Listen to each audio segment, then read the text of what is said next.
Hello, Steeler Nation. Welcome to your Steeler Nation Vidcast. Sponsored by Total Sports Enterprises. I'm your host, G.Stryker, and the offense is flat out offensive, ladies and gentlemen. This is probably the worst I could expect for our offense to be performing here. Coming down the stretch, 10 freaking points against Miami in Miami. I am pissed. I have no words for how our offense just cannot generate points. Doesn't matter who our quarterback is. 3-and-out Trubisky, throw it down the field. Maybe the other team won't catch it. Kenny Pickett. That's our quarterbacks right now. Neither can get over 20 points on offense. Neither of them. Alex Kozura's got an interesting stat out today that he tweeted. This offense is historically bad. Historically bad. Alex found we are on pace to score 259 points this season. That is 30 points fewer than the 2019 team with Duck and Rudolph. And we play an extra game. Factoring that in. 30 points less. That's where we're at, guys. I know we're upset. Oh, Ush is asking for Mason. That's the third. That's the third option. We'll have to see if that goes.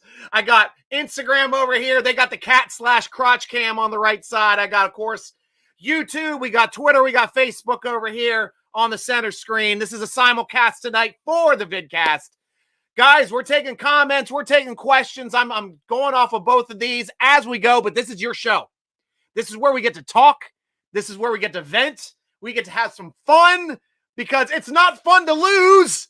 No effing way, but we will still have fun on the show because that's what we do. That's what I'm here for, and that's what I enjoy. A lot of Fire Canadas over here on Instagram. They must have been reading the title of my thread over here. It's time to depart Canada.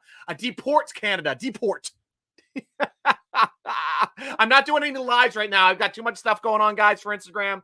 Sorry, I'm not taking live stuff. I'm going to start doing some live casts where I'll start joining in and we'll do some stuff together, but I'm just not taking any live casts tonight.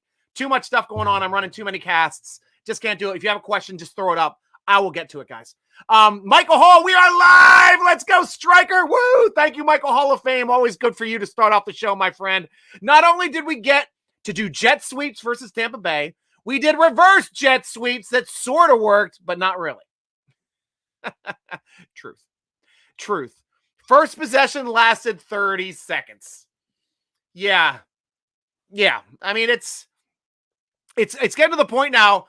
I can't defend Canada anymore. I honestly can't. The reason why I can't defend Canada, and I'll tell you this flat out. 5-yard plays are not going to get you first downs. That's all we run with Canada. 5-yard plays. What happens if we get an incomplete pass? We got to go 10 yards now. We need 3 plays to get 10 yards in this offense. We got to get rid of Claypool, no chance. No chance, Walt. Not seeing that happen. But if you're running plays, we got to get downfield. We didn't start trying to go downfield to the last 2 drives. At least Kenny was trying. Sure, we didn't get the first down, or we didn't get the touchdowns. He threw a couple interceptions, but at least Kenny was trying to push the ball downfield.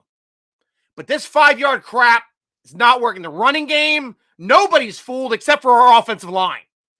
Offensive line jumping off sides. Offensive line's holding. You get into a 1st and 15, a 1st and 20, kiss that first down goodbye. That is our offense this year. We need to do better. Pickens should get more playing time. Best wide receiver on the offense. Denise, I love Pickens too, but I do love me some DJ. And DJ's doing all the dirty work, and I like how Claypool's starting to respond as well. We got 3 guys that can do a better job. And I agree too, Steve. Our good sons. Play calling is not helping out the team at all at this point. Doing jet sweeps ain't going to get you a touchdown. Doing reverse jet sweeps ain't going to get you a touchdown. All these running plays, we're lucky if we get 3-5 yards. We ripped one off for 12. That was a nice run there by Najee. Najee got up to 68 yards this past game. Would like to see him get more. He's our man. Michael Hall, Dolphins' first possession lasted 4.5 minutes downfield. We left the middle of the field open, and it cost us. Yes, it did. But the defense did not lose that game for us, Michael Hall. Defense stood up, came back, shut them out in the second half. They shut them out in the second half, and that should have been enough for us to be able to score more than 6 damn points to get us a win in 30 more minutes on the road. I'm glad you do too. This is the way we all feel, Godsons. Absolutely the way we all feel. Jet Sweeps will get you a top 5 pick. Love that call.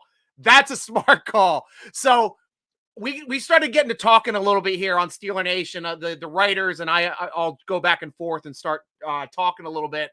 They brought up, remember when Ravens, they fired Cam, I think it was like week 10 in 2012. They ended up winning, right? Ravens ended up winning the Super Bowl with their new offensive coordinator that year. So, and that's a good point, Walt. I'm going to talk about that one up here soon. That's on my list. But that is the issue. They got rid of Cam. They got rid of Cam because we beat them in Baltimore with Charlie Batch. We beat them with Charlie Batch, and they're like, offense coordinator's gone. Firing him. Won a Super Bowl. It's getting to that time now, guys, where we got to be like, hey, it's time to move on. We're about done with Matt Canada. I know that. First quarter, did you think that was a blown pass interference call for Claypool? Yes. I think that should have been called. And Claypool should, it should have been called. Steelers defense still allowing too many passing yards to speedsters and Hill and Waddle. They shut them down the second half. Still banged up a bit. It's not on defense.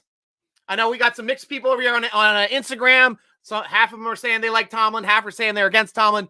I love Tomlin. Sorry. He's a great coach. Matt Canada's not a great offensive coordinator. But right now, our defensive coordinator, Austin, is doing a damn fine job with Flores helping him out. You got to take the good with the bad when you're taking the total of the coach. And the coach has to make a tough decision, to tell you the truth. We read into that. It was the toughest decision that Brian Billick ever had to make, was firing Cam during the season so that they can move on with a new offensive coordinator. And he was a best friend of his, too.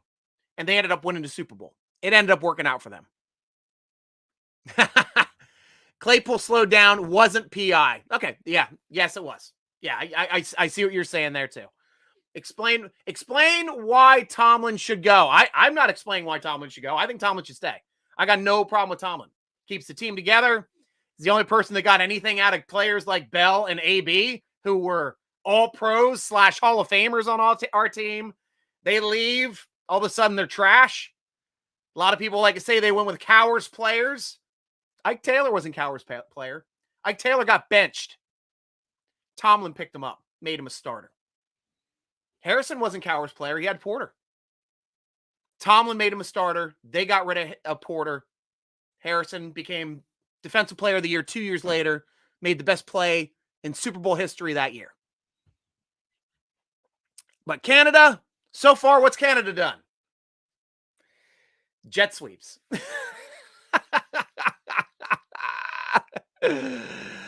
Oh, geez. Claypool was grabbed by 2 hands by the waist. It was absolutely PI. Yep, we got a lot of people giving their opinions. I understand that. Michael Hall dropped 5 easy interceptions that would have won this game with a field goal at least, if not a touchdown. That's what I was going to get to. We were talking about that, and some people started mentioning on Instagram as well. We put 4 interceptions on the ground. They had a ballet catch double tap in for a touchdown to end the game. Made an athletic play to win the game. So they could intercept the ball. We couldn't. -3 ended up being the turnover ratio. That's how you lose games on the road. Just the way it is. Absolutely the way it is, guys. Second quarter defense looked better. Slowed down the receiver. Definitely looked better in the second. You're right. Derpy! Canada should be gone by the end of last season, even this offseason. Look, I'm going to give a guy benefit of the doubt when they got rusty Ben Roethlisberger throwing the ball with a Tin Man arm, but it's not getting any better. Not getting any better. Yep. Pee Wee League. That's a good point too. Who's that? Rod, Pee Wee League offense coordinator. I was going to say we have a college offense, but we don't have a college offense. This is we're running a high school offense. Minus the wing T. Minus 2 running backs on both sides of the quarterback behind him. The wing T. Rah! Put a split end and a wide out on the field and run the wing T with a tight end and 2 running backs. That's what I ran in high school. We were lucky to get 5 yards of play. Absolutely lucky. But that's the way it goes sometimes, guys. We got him. Couple points I wanted to put to make as well. I mean, shit, I'd rather run the power I than the wing T at this point. Old school. Give me a coach who stands close to the field and jumps out of the way last minute any day. Tomlin, baby. Yeah, and it was funny that I remember when they were like being all upset about that play that happened. And that was around Thanksgiving when Tomlin was on the field. He was smart as hell because even if he made contact, like they were talking about taking draft picks and stuff away from the Steelers for that play. You can't because it's not in the rules. And he knows it. He could get suspended for it. They're not going to take draft picks for it. And we almost won the game because of it. So that's as good to me as like Tomlin trying to like come on the field, like fake punch the player on the interception return or shoving the 12 men on the field, overhead shot in the referee's pocket on the way off the field in the first half, just to rub it in and let those guys know you screwed up. What does it take to get rid of Canada? Putting pressure on Tomlin. I think that's the only way. That's the only problem with our team. Waggle to the right on 3rd and 22. No waggle. We ran waggles. I think I got a touchdown on a waggle once. Waggle. I love you guys. Nothing picks me up more after a loss than hanging out with you guys and getting the let out, guys. I'm telling you. Why the Eagles helmet in the back? Glad you saw that, Denise. Lived in Philadelphia for 13 years. See, it's matching my hat as well. Eagles are actually my second favorite team, and I worked with the Eagles for 8 of those 13 years. They're an awesome organization, good people. And, you know, I respect the hell out of their defense. Their defense has always been good. When Jim Johnson was their defensive coordinator, and they had Dawkins back there as their strong safety, that was one of the best defenses fielding out there. That's why they were always up there for the NFC Championship. McNabb was a fine quarterback, wasn't the best, but wasn't horrible. I do. If I'm rooting for NFC, I'm going to root for the Eagles. Rooted hard for the Eagles against New England that year. Tell you that. Had a great time rooting for them. See, I'm wearing my Phillies cap. I'm supporting my Phillies for the All-Star game. I mean, the Phillies are my favorite Major League Baseball team. My favorite minor league baseball team, obviously, are the Pittsburgh Pirates. You get the joke? Until they start deciding they want to win, they're going to be a minor league team, in my humble opinion.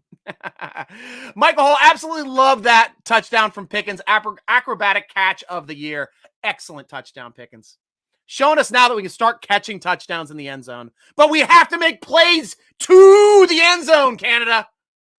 All this crap in front of the end zone doesn't get you in. Run your plays to the end zone. Michael Hall, disappointed in the Pigeons. Hashtag no show. Too bad we couldn't get like seagulls. Should like spread some rich crackers on the field. Throw some potato chips on the 50-yard line. That place would have been crawling with the seabirds down there in Miami. Mine. We needed some avian expertise out there on the field. And now we're going to fight that avian team in Philly. Denise, love your energy, by the way. Makes me feel better about the loss. Well, not really, but still love your energy. Thank you, Denise. That's one thing. I'm a hockey goalie. High energy. You got to stay high energy. You got to keep a wellspring of lots of energy to be a hockey goalie. God, my coach would run Waggle so much we didn't even need to hear the play. That damn Waggle wanted me to jump off a bridge. Our play in college, even when it was like 3rd and 20, 33 dive. 33 dive. Thanks, Coach Klemick. There's a reason why we only won 3 games that year. 33 dive, 3rd and long. James, need to get an offensive coordinator from the system we have now. Definitely. We need somebody to utilize our skill players better. Canada's not utilizing these skill players at all. At all. We're running 5-yard plays. We're running jet sweeps with excellent wide receivers. Excellent wide receivers. Run the ball. Ha! You kidding me? You kidding me? These aren't running backs. These are wide receivers. They're paid to catch the ball. I know there's a stat early in the season when Claypool had more rushing yardage than he had passing yardage. And it's sad, but it was true at that point in the season. Sad but true. Just the way it goes. Old school Pennsylvania Polka Sunday. Tell me we have a chance. Well, there's always a chance. I've been talking with, since I tell you, I lived in Philly for 13 years. We're all going back and forth for the Phillies being in the World Series, and now they're all coming down hard on me. Hey, Stryker, we're going to kill your Steelers this weekend. They're coming off a bye. That's tough. Having to face a team with 2 weeks ready to prepare. The problem is they don't know who the hell is going to be on the field. I don't know who the hell is going to be on the field. Defensively, I know we're going to show up. Defensively, I know we do good against mobile quarterbacks. That gives us a couple edges there. But offensively, I don't know what the hell is going to walk on that field at the Link in Philly. Lincoln Financial Field for you guys that don't know the Philly lingo there. But hell, I'm hoping they do more than what I saw in Miami. Miami looked like the game we played in a hurricane where we couldn't score points. Miami looked like the game we played, the Mud Bowl, where we could only score 3 points total in that game. But it was a perfect day. The Steelers still couldn't get more than 10 damn points. Bumpsy, thanks for the energy. I was feeling it after the loss. I live in Orlando. And I was feeling really good about that game too. Even the last 2 drives, guys. I was feeling really good about Kenny's chances to get us back there out on the field, give us one final drive. We got a chance. And he threw that interception on the first one. I'm like, I almost turned off the game. I was like, no, I'm going to keep the game on. We got the ball back. We had another chance to go down the field. And he did. He got us all the way down inside around the 30. Took a shot to the end zone. Unfortunately, it was the wrong shot. They made an athletic interception to end that game. And it hurt. Absolutely hurt. But we had a chance. We absolutely had a chance to win that game. Despite Matt Canada. Absolutely despite Matt Canada. Guys, you like the show, make sure you like, make sure you follow. I'm at SNStryker, SNStryker on all platforms. I'm easy to find. I got the energy. G.Cellular, the energy in Miami was great. Met up with so many fans. Steelers all day. Awesome. So I hope you went to the Steeler Nation tailgate. I know we were running one. We had Marquise Pouncey down there at that as well. Steeler Nation tailgate does a lot of awesome stuff. That's what I am. I'm part of Steeler Nation, guys. That's why you're on these platforms. That we do so much to try to find cool, awesome ways for us to interact with the fans. Get free jerseys, get signed jerseys from Total Sports Enterprises, our sponsor. But our tailgates, go to SteelerNation.com, guys. Click on that button anytime you're going to a game. You don't have plans, you don't have a tailgate. Doesn't matter. You got the Terrible Tailgate sponsored by Steeler Nation at any home game you want to go to.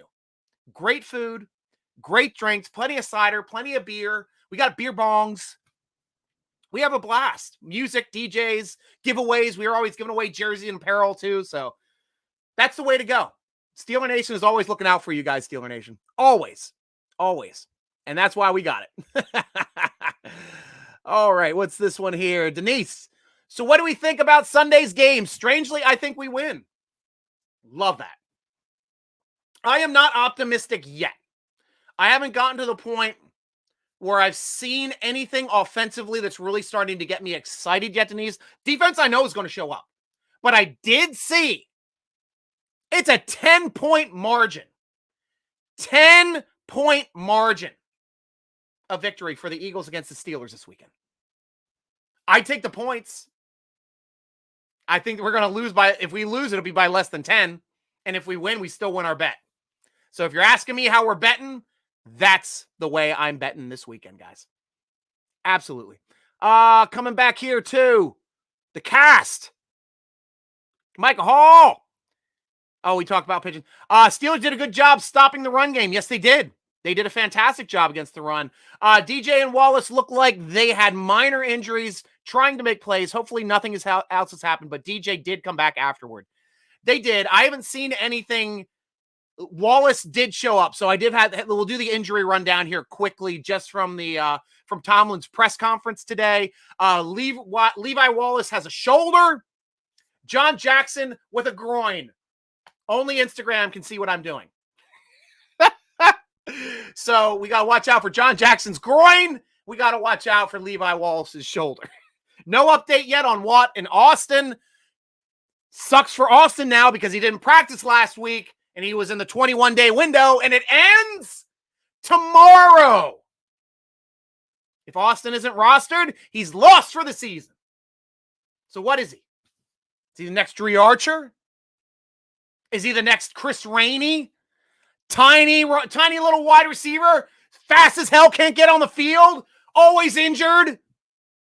Looking like it might happen.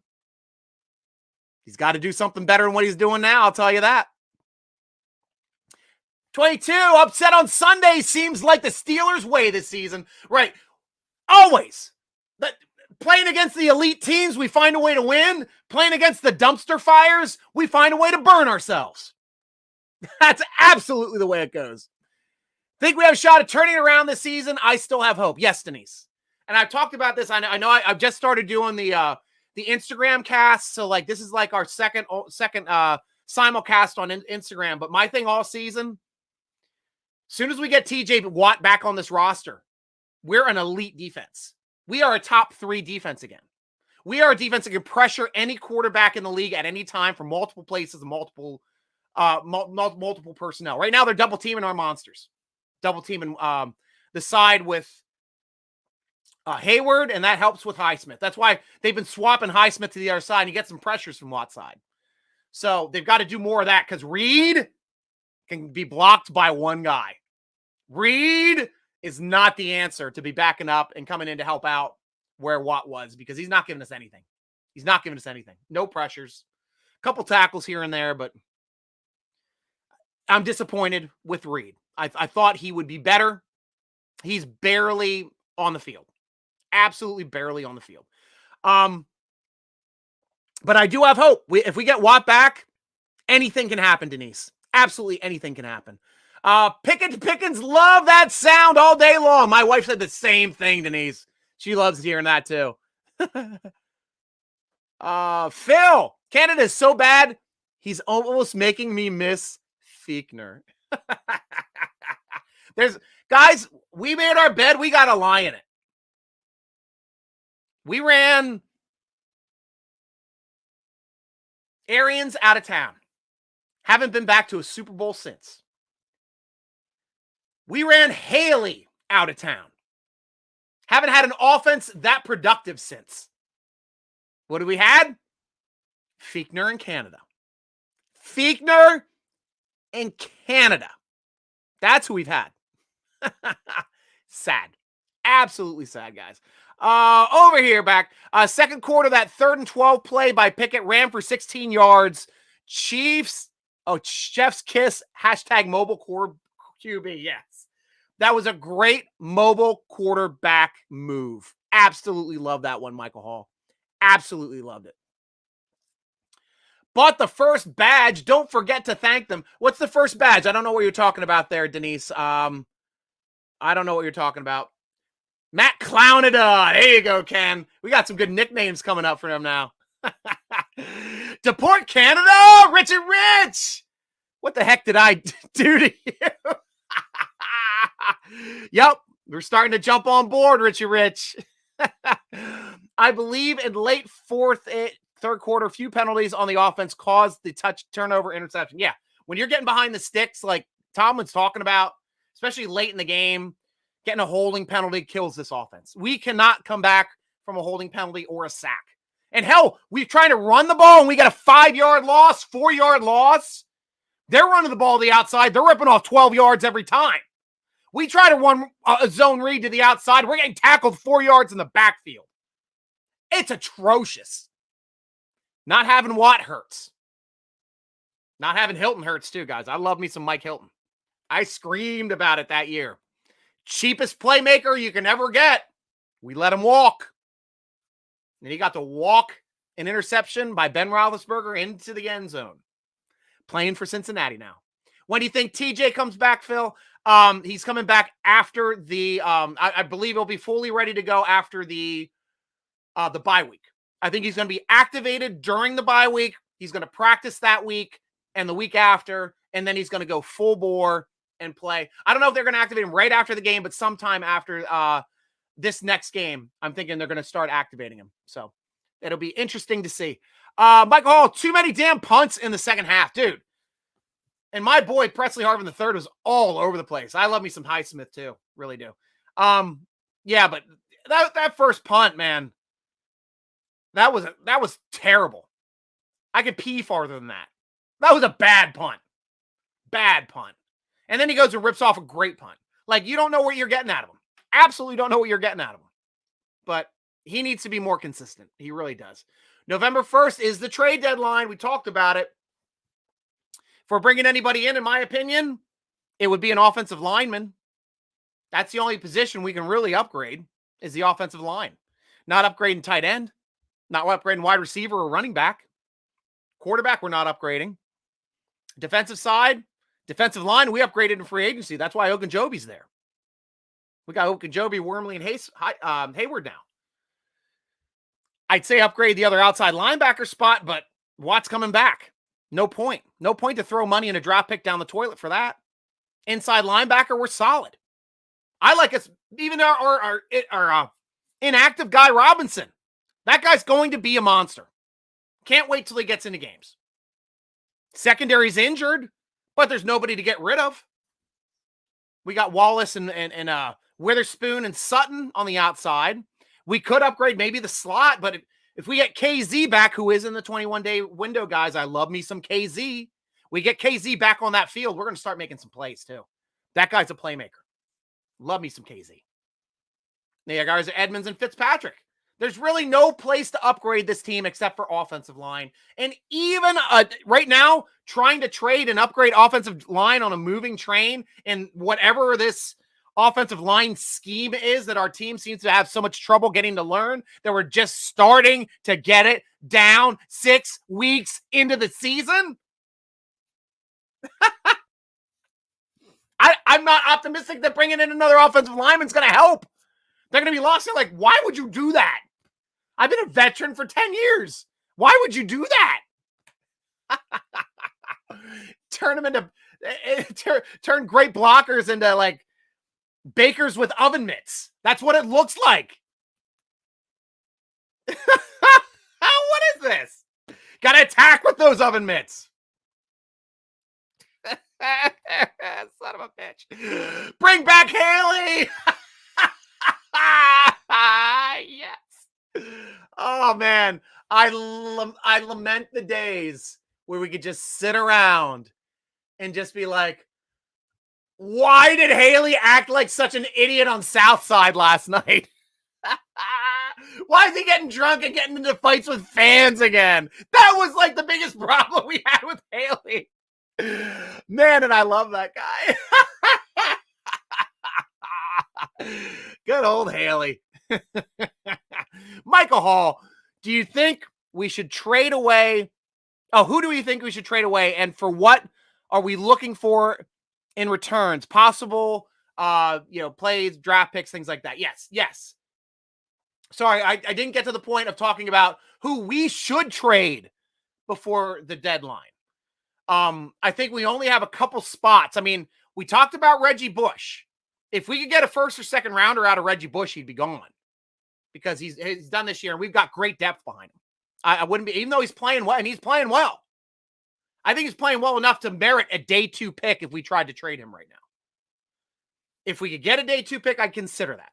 He's probably the only person on defense that I would consider moving. Wouldn't consider moving anybody else on our defense at all. On offensive side, I know some people are saying Claypool. No, I would not move Claypool unless you got a first. A first-round draft pick is the only way I move Claypool. Why?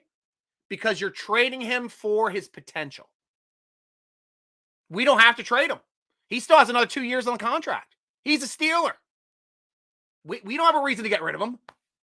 He's not a malcontent. He's making plays for us. He won us that damn game 2 weeks ago. I'm not getting rid of the guy that won us the game 2 weeks ago. But some of you guys want to. I'm not. But if we were, only a first-round draft pick would I even consider for Claypool. T-Dog, trade Claypool for a washing machine. You and I differ on that one, my friend. But I hear you. I hear you. Trade Mason. Yep, well, that's the other one we're going to talk about. Mason Rudolph is tradable. The only problem is the Steelers believe the same way that I believe for Mason Rudolph's trade value. His trade value is a day 2 pick. Second or third rounder. Flat out. There's not enough good quarterbacks in this league. Rudolph's a good quarterback.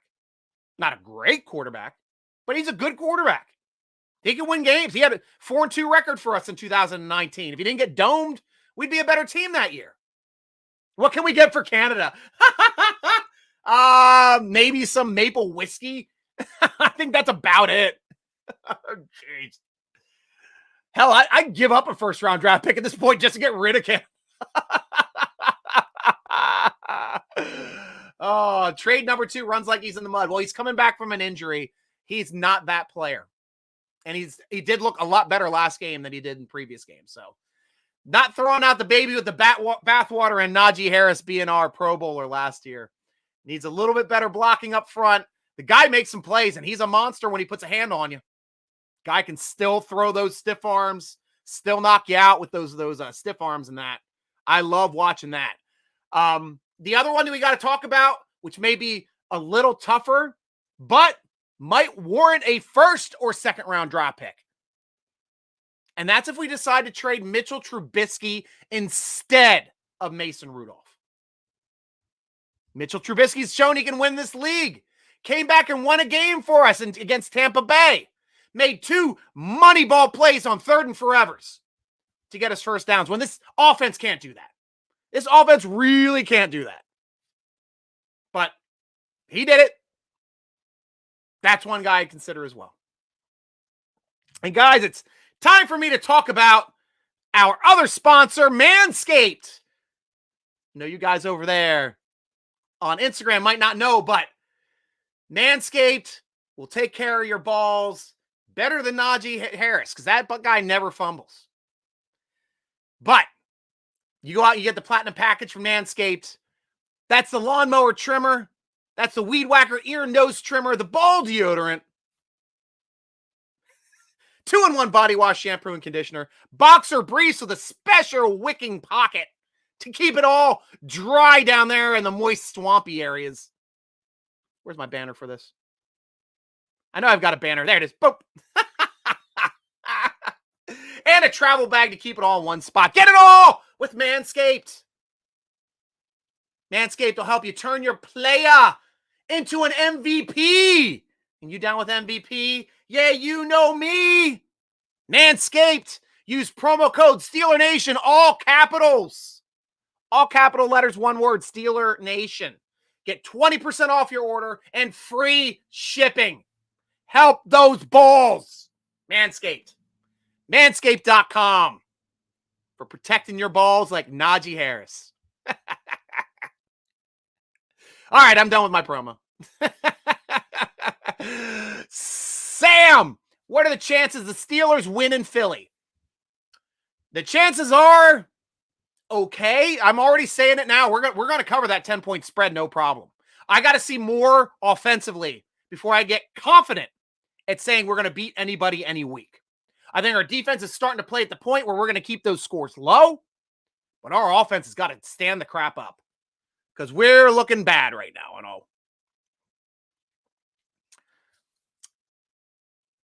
Thanks for replying to her ass, but he got to go. Yeah, act it out. Yeah, I hear you. I hear you. Keep Mitch. Living proof. I hear you, living proof. I don't think we're going to move Mitch too. I just needed to throw it out there because we can move one quarterback. We have 3. We can move one. We're not moving Kenny. Kenny's not going anywhere. So it's either Rudolph, who's would probably be the guy that we move, or maybe Trubisky. Maybe. Boss. Colts like washed up quarterbacks. Maybe we could trade Mason or Mitch for some mid-round picks. No, I'm doing it for day 1 or day 2 picks. Not taking a phone call if it's not a day 1 or day 2 pick for any quarterback on our roster. That's the way and that's the way you got Omar Khan. He's a smart man. We're not just going to throw a quarterback away when we got a young team. Don't know who's going to stay healthy with this whatever offensive line and whoever the crap is going to run the jet sweep from this offense. Getting our running backs or wide receivers all banged up, expecting them to play like returners or running backs. I'm done with that. Aloha from Hawaii. Reed, which island are you from? I absolutely love Hawaii. I love the Big Islands, probably my favorite. Hawaii itself. Love Maui. Been to Kauai. Been to Oahu. Yeah. And you got to spend a lot of time on each one. You get like at least a week on each one is the way I did it. And I've been over there twice, but each island is magical in its own right. So aloha to you too, my friend. Sorry, my mouth's a little up. I've been drinking a little bit tonight. I've been trying to get through my night. A little bubbly and vodka. That's my drink of choice tonight.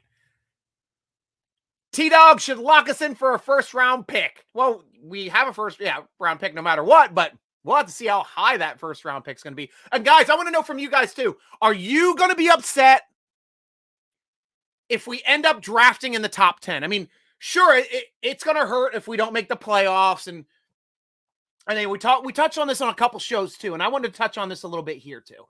But I'll tell you one thing. We've been killing it.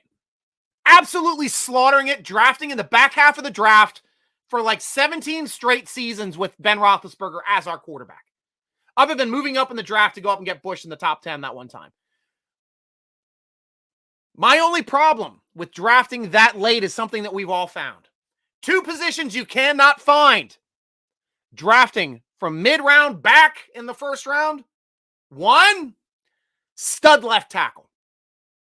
Stud left tackles are always in the top 5, top 10. Get a deep draft where you got a couple stud left tackles. That would be my number 1 pickup for protecting Kenny Pickett's backside. That would be my number 1 pick next year. If we're drafting top 5, top 10, I'm looking for a stud left tackle. Number 2, outside of that, stud shutdown corner, because that's the only spot you can find them, guys. When it's stud corner, you got to draft them in the top 10, which we haven't been able to do because all of our drafted corners are like, our best ones are 3rd rounders. Ike Taylor. Sutton was a 4th rounder. He looks like our 2nd best pick. All these other 2nd rounders, Golston and Burns in the 1st. Got a lot of 1st rounders at Dion. That old Dion was on the team. Chad Scott was okay. He was a 1st rounder. He wasn't a great player, but he was a solid player. And I did like him. I like Brian McFadden as well. I think he was a 2nd rounder. Just going off the top of my head. But yeah, it was, Dion. I forget Dion's last name. And it was before Chad Scott. That was like in the 90s.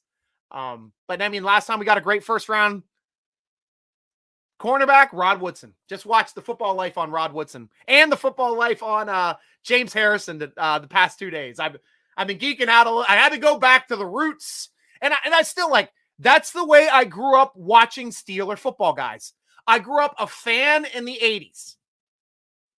We sucked in the mid-80s. Absolutely horrible. I mean, 84 was when I started watching. We made the AFC Championship with Malone, lost to Marino in the AFC Championship. But 85, 86, 87, 88, dog crap. But here's how I learned how to root for my team. You root for defense because defense is easier to do. It's fun to watch, and the big plays are always fun. That's why rooting for defense is always in our gut. Started with the 70s players, even the 60s and 50s players. When we were terrible, our defense would go out there and murder you. Teams didn't want to play us. They knew they'd win, but at what cost? How many players are going to get hurt? That was playing the Steelers in the 50s and 60s. 70s, they beat the crap out of you and they won. 80s, beat the crap out of you and they lost. 90s, started getting back into winning. Great defenses, 90s, 2000s, all the way up through to today. You can count on the defense to make plays, give you something to root about. That's what we have now. This defense is still good enough to go out there and make plays. Had a couple turnovers we just missed last game. And that was the difference between winning and losing. They got the turnovers. We didn't. That's why we lost in Miami. That's why we hung our heads low this week. But that's still, even in Philly, guys, I know we've been talking about it. We win the turnover battle in Philly. We're winning the game because our defense is not going to put us in a position where they're going to start throwing up points like it's a pinball machine. Absolutely not. This defense is too good. This defense is good enough for us to win every time we score 20 points. Problem is, we can't score 20 points. That's our problem. Canada. Yeah, I know. Walt, a losing season is a learning season, broski. Not what we want, but that can be the reality this season. It absolutely can be the reality. Or we can get back TJ Watt at the break and never lose a game again. Be like Shorzy. Never lose again. Love that show. I don't know if there's a Letterkenny or Shorzy fans. I'm a hockey guy, so that's why I got into those shows. Eagles spanked the Steelers by 17 plus. Thank you, $610. I don't think they're doing that, though. I've seen the Eagles. I mean, I know the Eagles. I know Eagles fans. Here's the way Eagles fans are. Other than just being completely aggressive for no apparent reason. Here's the way Eagles fans are. We're awesome! Oh, we haven't lost all season. We're never going to lose again. We're never going to lose again. We're defeated. We're playing the Steelers. We had 2 weeks off. Oh, we can just sleepwalk through this game. And that's the way their team comes out on the field. They start sleepwalking through the first half and we start punching them in the mouth. Look out. We got ourselves a game here. We got ourselves a primetime Keystone matchup. The Keystone State Warriors. Who's going to win? The Steelers start doing that. If Eagles come out flat, look out. Look out. It's going to be a long day for Eagles fans. Absolutely long day. Eric, we're still going to beat Philly, then get TJ Watt back, and KZ for can you get that into the dollar package? Hell, that is my wet dream, Eric. Getting KZ back on the field with Watt, look out. Because KZ is just one of those extra playmakers that we can get in there and those dime, nickel, dollar setups because he can play just about anywhere. He can play slot. He can play free safety. He can play strong safety. The guy's a player. He's a football player.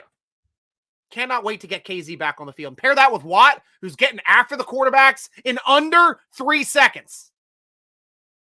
I mean, these quarterbacks, Tua did a great job of getting the ball out at 3 seconds.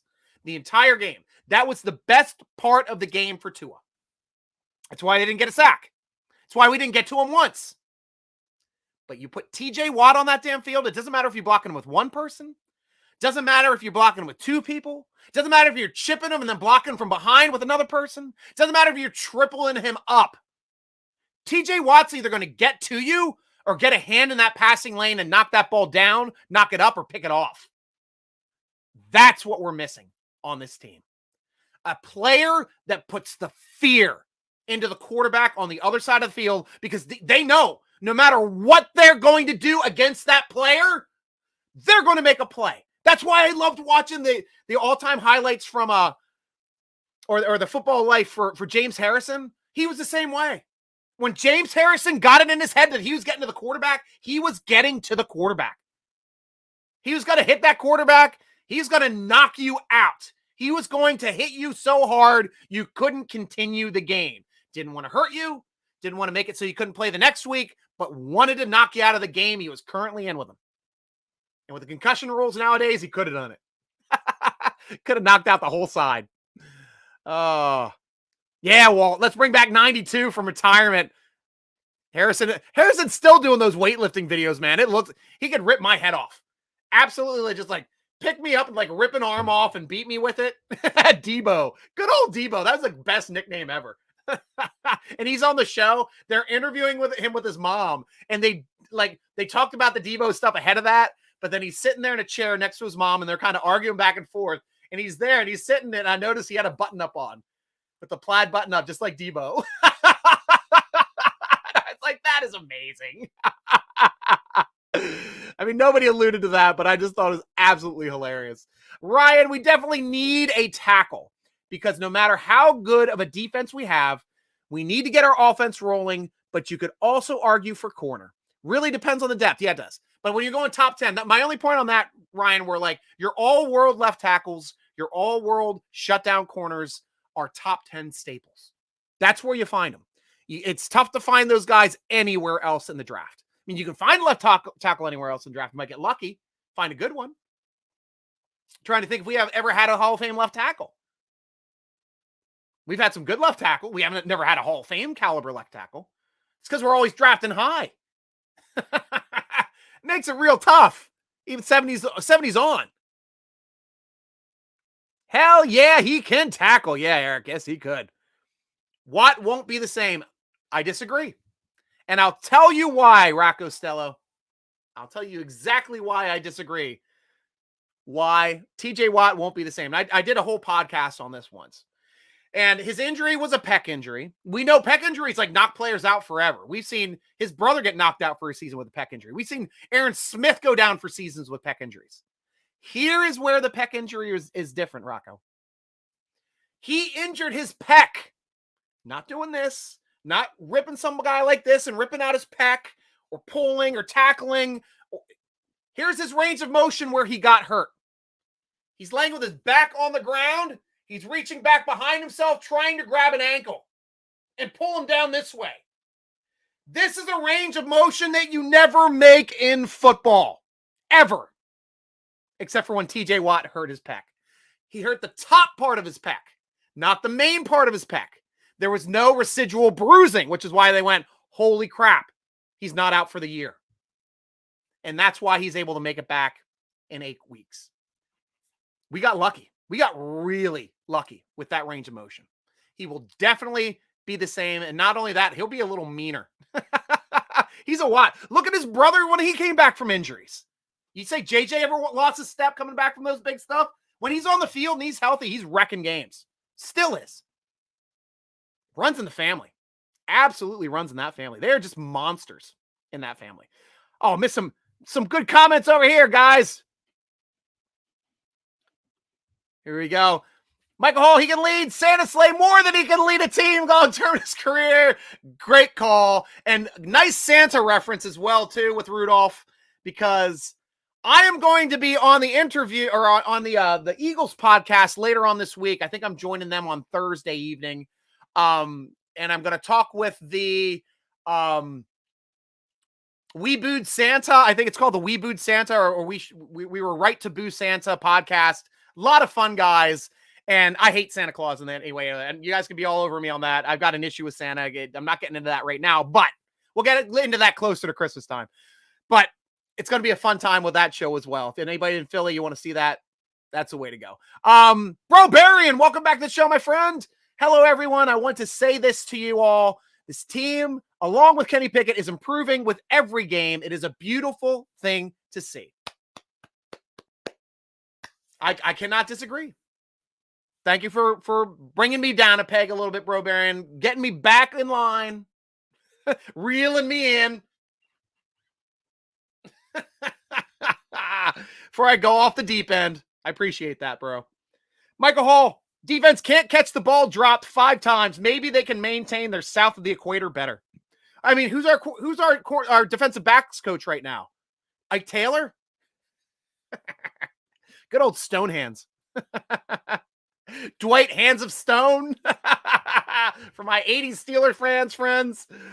Our Vidcast host is drunk. Hashtag Steelers. Hashtag he hates that mixture of Charlie Sheen and Count Dracula looking man. We all hate Mel Kiper. We all hate Mel Kiper. Bro Barian, I think you're talking about Dion Figures. That's exactly it, my friend. Thank you. Figures, I couldn't figure that one out. Cheers to you. Magna 20, welcome back to the show. 2 guarantees when playing against the 60 Steelers. You will win the game, but you will lose your next game because you'll be too beat up to win. Exactly right. Exactly right. Cannot put too much of a point on that. That was perfectly executed and stated. Pittsburgh Dad, welcome to the show. I get the criticism of Pickett. Pittsburgh's dad. Sorry, not Pittsburgh Dad. Pittsburgh's dad. I get the criticism of Pickett. 7 interceptions in 12 quarters is a ridiculous numbers on the surface. Now, people mentioned Peyton's first year, but what about John Elway's career? Josh Allen had a rough start too. You're right. Absolutely. And that was another issue or another aspect here, Pittsburgh Dad, that I wanted to get to here on the show. And that is Kenny Pickett's stats. He flat out has 7 interceptions, 2 touchdowns. I know we're quantifying the interceptions, but that is who he is today. He's a 2 touchdown, 7 interception quarterback. Sure, he's got 2 more touchdowns running. I give him all the credit in the world for that. But still, 4-7 is upside down and not a good trend. Not happy with those stats at all. But here is a stat I am incredibly happy about for Kenny Pickett. Kenny Pickett's completion percentage. 68.5 completion percentage. 68.5. That's elite. I'm now looking up Ben's stats because I got a different stat window up here for another player. We are going to talk about that a little bit. But Ben Roethlisberger, I don't know if he ever hit 68.5 for a season. 66.4, 66.6, 67.1. Never hit 68. Ben Roethlisberger never hit a 68% completion percentage in his career. Right now, 68.5. That's nearly 70%. Those interceptions or completions, that's 70%. That's what we're at. Guy is accurate. And that is a quarterback you can build on. That's the only thing I told about. You cannot teach accuracy. Oh, look at how strong his arm is. You think he's going to be a better quarterback in this league if he wasn't accurate in college but had a strong arm? Those quarterbacks never work out. Look at Kyle Bowler getting drafted in the first round by the Ravens. Why? Because he can throw a football through the uprights from his knees at 50 yards. Look at that arm. Arm ain't accurate. Can't teach accuracy. You can help out with some techniques to help improve it slightly. But if they're not an accurate quarterback coming into the league, the light's not going to switch on once they hit it. If they're a 55%, 60% quarterback in college, that percentage ain't going up much when they hit pros. It's just not. And that's what you have to live with. That was a big stat that I was looking at. Kenny having the top completion percentage of every single quarterback coming into the draft. All top 7 that we were talking about going into the draft, especially when we did the draft marathon show. That was a big stat we were talking about. And that is something you can build on. And that is something, a positive to take out of all this negative we've had for so much going on. Coming over here too. What's that? Boss, we didn't learn from last season about how terrible the offensive coordinator and the play calling is. This year, I will be at that game, but if we don't score at least 20, it doesn't look promising. That's what we got to do. Our defense is making sure nobody can score 20 on us. Well, love it when we go into a game as a super underdog. Hope that's Philly's mentality. They're in for a rude awakening. TJ Watt is a beast. Can't wait till after the bye when he's back. Me too. I love being underdog too. This team always does well as an underdog. Phil, so do you think we can return to a top 5 defense once KV and Watt get back? Yes. Yes, for the 1,000th time. Yes. I've been saying it all year. I said at the top of the season. We have TJ Watt. We're a top 3 defense. We might be a number 1 all-time defense. You watch that first game that we had against the team that represented the AFC in the Super Bowl at their home field on their kickoff game of the year. We had 4 interceptions, forced a fumble, knocking down passes everywhere. Burrow couldn't do crap against that team with TJ Watt breathing down his neck. Helped his buddy get 3 sacks on the other side. Helped us get 5 sacks total in that game, 4 interceptions. Or I don't know if that one was considered a fumble. That one, they caught a fumble. It looked like an interception. They caught a fumble. All came from Joe Burrow. Yes. We get TJ Watt back on that team. We are elite as elite gets. Bench Najee and start Warren? Never. Nope, sorry. I love Warren. I love Warren's change of pace. I think he's killing it on third down as a blocker as well. Absolutely love Warren. But no, he is not ready to be the full-time starter yet. If Najee's hurt, I'll be interested to see how he does. I think we'll put him in a position where he can win, but I do like that he attacks the line of scrimmage and he hits the hole quickly. Najee has to start doing that too sometimes. Absolutely has to do that. How about Calvin Austin? Thoughts from Eric. Calvin Austin, if he's not signed by tomorrow, he's lost for the season and he's on IR. I compared him earlier in the show to Dree Archer and Chris Rainey. That should trigger a bunch of you Steeler fans. Absolutely should. Tiny, fast receivers. Can't stay healthy. Can't make plays. Can't do anything on the field. Why? Because they're too tiny. Was he going to be the aberration? So far, he can't even get on the field. He hasn't played it down for us. He's the new Golston. Second-round cornerback that we tried to make into the monster that we expected him to be. Never played it down for us. Never played a single down for the Pittsburgh Steelers in his 3 years of service. Fortunately, we got his teammate, Mike Hilton, undrafted that year. He was the way better player out of the two of them. Still in the league, still making plays, still getting paid. Love that guy. All right, where are we at now? Michael, TJ Watt is the next Arnold. You can't kill the man. Hashtag Terminator. I'll be back. I'll be defensive back. I'll be back. Linebacker. Okay, that's all the bad Arnold Schwarzenegger I can do today. Cold Steel. What's up, Stryker? What do you think played a better part in the Dolphins' loss? The dropped 4 interceptions or the offense not being able to be productive? Yes. Yes. Both of them. That's pretty much the game. If either of those helped, we would have won the game. If we caught any one of those interceptions, we probably win that game. If the offense was just a little bit more productive, we would have won that game. That's just the way it spilled out. Either one. That's like an either. Pittsburgh dad. Pickett has a 68% completion rate, 68.5.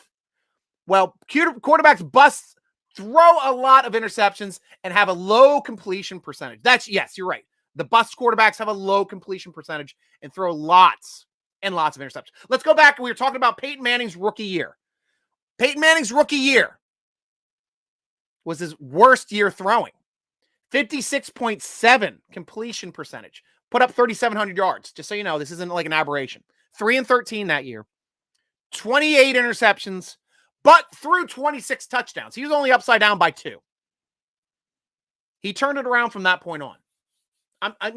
That's why I give marquee quarterbacks, highly drafted quarterbacks, 1 year is just a pass. Like, Ben was an aberration.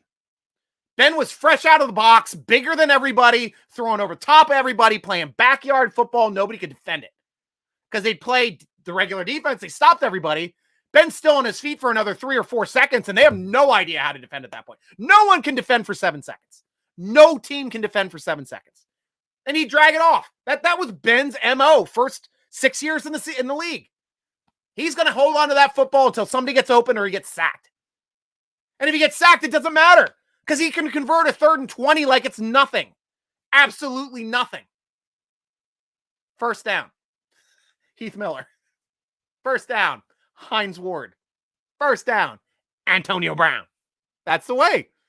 That was the absolute way. Absolute aberration. Loved him, though. Next one here. Claude, what's up, Strike? What's up, Claude? You got a question, my friend? Yes, you do. High school, college, or the pros. Those last 2 picks were terrible. Now, I don't think the last pick was as bad as the one before because that guy did a hell of a job of high pointing the football and getting both feet down freaking like ballet style, like credit to him for getting both feet in bounds when it was ruled out of bounds. And I can see why it was ruled out of bounds, because you're like, no way could that guy keep those feet in bounds. That first pick, yes, was a bad pick. The second one wasn't as bad, but still it's a pick. And nothing to be happy about.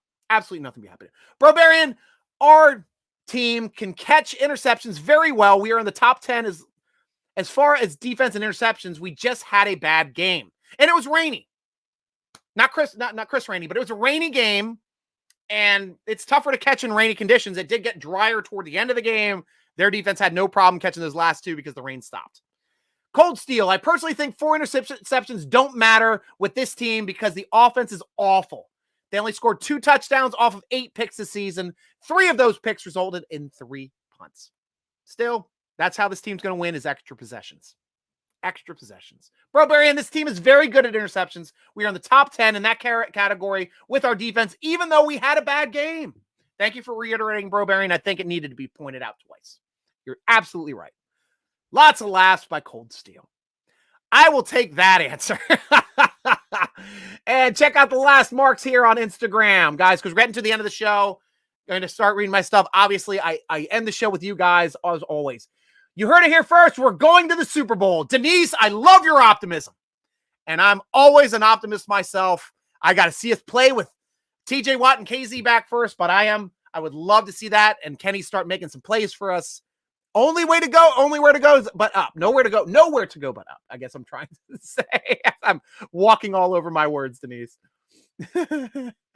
Oh, who's this? Ryan. On the topic of Canada, I hate him as well as I think we all do, but I think in the theory he could be good with the right offense. I think he has a specific way he runs plays that don't fit us at all. Well, I think his problem is he runs plays to set up plays. Not a problem. He's like a really good mental tactician in the ways if you're trying to run plays to set up plays. Problem is when you don't run enough plays, you can't set up another play because you're off the field on 3 and out. That's why our plays didn't work at all. That's why we couldn't even split off other plays off of plays we already ran, because nothing worked. If nothing works, it doesn't set up another play because nobody's afraid of us and everybody's at the line of scrimmage. Just the way it goes. Yeah, I think that's about it over here on Instagram, guys. I know I missed a couple there. Michael Hall. So last week, pigeons helped us. This week, and the rain screwed us. How convenient. Well, hopefully the next birds will help us out a bit with the Eagles over here. If they can give us a couple turnovers, maybe those birds over my shoulder will help us win a game. I'll take an Eagles team helping us win games over the pigeons any day of the week. Gustavo, we suck without TJ saving us on defense, period, and Kenny is still learning. We don't suck on defense. We beat Tampa Bay without him, and probably one of the best defensive called games I'd ever seen. Phenomenally called.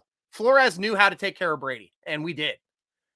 Then last week, our defense did enough of a job to win that game. They only let up 16 damn points. Would have been 19 if they kicked that damn field goal, but they held us under 20. You're held a team under 20 in the NFL. That's good enough to win a game. Should be good. And that's a team that put up 40 points on the Ravens. 30 in the fourth quarter. Our defense is doing some stuff right there, guys. And I'll take the gloves off. We don't have to fight over it. We just have differing opinions. Does Houston lose a game in the series, Striker? Oh, gosh. Houston's the team that knows how to cheat better than any other team in the league. They are the Patriots of the Major League Baseball. They got caught red-handed stealing signs. Probably because Billick's kid is working for him. I don't know. But they're a tough out. They know how to win. They're a smart team. They got good mechanics and good metrics with football metrics. They know all the numbers game. The statisticians know how to win with those guys. So I'm not expecting a sweep from the Phillies. It would be lucky if they did. I'd just be happy if the Phillies win, to tell you the truth. This is completely this is out of left field. Pun intended.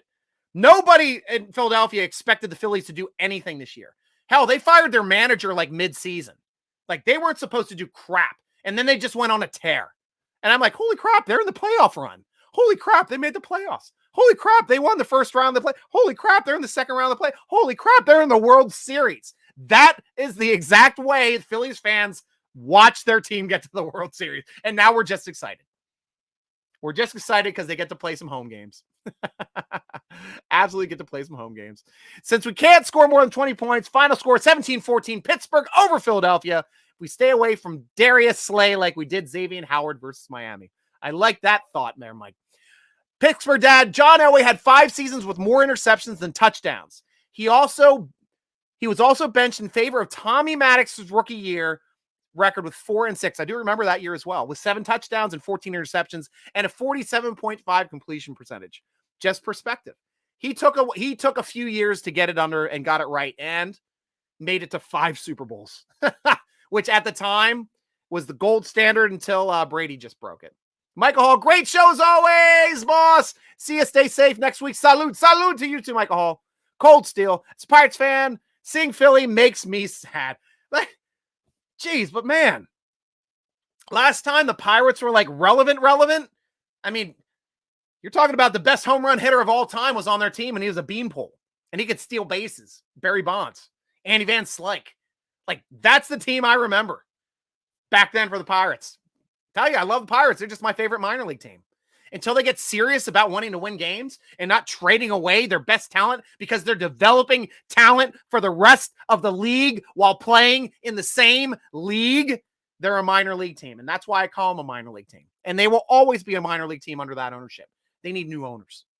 Bro Barian, we should expect interceptions. We should expect offense not being well-oiled and efficient as other teams because we're just not there yet. We have a new quarterback and a young offensive line. We have to endure the season and watch them mature and expect losses, good and bad. That's the way we play. Pittsburgh traitors. Oh, the Pirates are pirating themselves, pirating their own talent, I will say. Pun intended. I don't know if anybody's ever said that. It just came off the top of my head.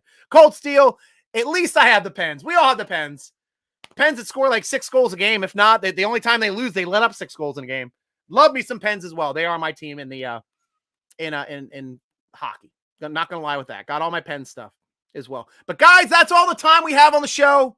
Thank you for joining us for the Steeler Nation Vidcast, sponsored by Total Sports Enterprises. Be sure to check out our sponsor, Total Sports Enterprises, at their webpage, tseshop.com. You can buy jerseys, buy all sorts of helmets, signed merchandise, unsigned merchandise. Get ready for the holidays. At Total Sports Enterprises, man, they will hook you up. We're giving away free jerseys and free apparel every week and do tons of stuff during the games as well. Follow them on Twitter at Total Sports ENT. Make sure to check out I forget the name, mybookie.ag. Promo code Steeler Nation, all one word. Get yourself double deposit. Make some money here against Philly. As well as manscaped.com. Promo code Steeler Nation, 20% off free shipping. They'll take care of your balls. Hello. Good seeing you, Pittsburgh. We're just finishing up the show. Hey, from England. Hello, England. Good to have you on the show. I got a terrible English accent. I do have a much better Irish accent, though, I'll tell you. Anytime the English come around me with my Irish accent, I got to be wary of them because we know what you're up to. That's why we got to say so quick-witted. Good to have you on the show there, Britsburg. It's a perfect name for an English Pittsburgh fan. Love it. I hope you get to Pittsburgh too to see a game. If not, I hope Pittsburgh gets to fly over the pond and get to play a home game there for you as well, since we got so much stuff going on. Steeler Nation for life. Glad to hear that, Britsburg. Glad to hear that. Guys, check out and read our great Pittsburgh Steeler focused articles at SteelerNation.com. Make sure you like us. Make sure you subscribe and tell your friends about the show. We are a lot of fun, as you guys see, and hang on for the hour. The vidcast is always usually on Tuesdays around 7. The podcast usually gets released on Fridays. If you're subscribing to our YouTube, youtube.com/Steeler Nation, then you get to know when I actually record live for the podcast. You get the first ones to watch it. And I get some people in there sometimes. I do a collab anytime. Slide into one of my DMs. I'm at SN Striker with a Y on all platforms. We'll talk about that if you want to do a show. Tweet us at Steeler Nation. Instagram is at SteelerNation.com. Follow the podcast on Twitter at _SN Podcast or Instagram, Steeler Nation Podcast. Follow me, your host, Steeler Nation Striker, on the gram, on the tweets, on the tickety talks at SN Striker. Striker spelled with a Y. Why? Because I love my Steelers. Last words for you guys. Going back to you guys. And great show, Cold Steel. Hashtag here we go. Thanks, guys. I'm your host, G.Stryker, rooting along with you as always. Go Steelers!